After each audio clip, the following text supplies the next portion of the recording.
High, আগের ভ্লগে তোমাদের সাথে আমি শেয়ার করেছিলাম যে ভাইপোর উপনয়ন অনুষ্ঠানে কি কি রেসিপি ছিল। তো আজ আমি এই ভ্লগে শেয়ার করব যে আমরা সেই দিনের জার্নিটা কিভাবে করেছিলাম। তো আমাদের একটা গাড়ি ঠিক করা হয়েছিল, তো আর আমরা কোথায় গেছিলাম, ডেস্টিনেশনটা কোথায় ছিল সেটা গোলুর কাছ থেকেই শুনে নাও। কোথায় যাচ্ছিস গোলু? কোথায়? বালিজুড়ি। আর সেই দিন ছিল গোলুর রেজাল্ট ডিস্ট্রিবিউশন ডে, তাই বাবা আর কাকা মিলে দুজনা বই আর রেজাল্ট দুজন দুদিকে নিতে চলে গেল।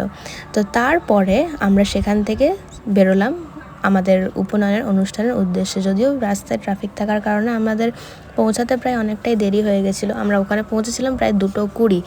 তারপরে সেখানে আমরা কিছু ফটোজ ক্লিক করে আমরা বসে কিছুক্ষণ ওখানে এনজয় করছিলাম। আর এইটা হলো আমার ভাইপোর মা, মানে আমার বৌদি, মুনমুন বৌদি।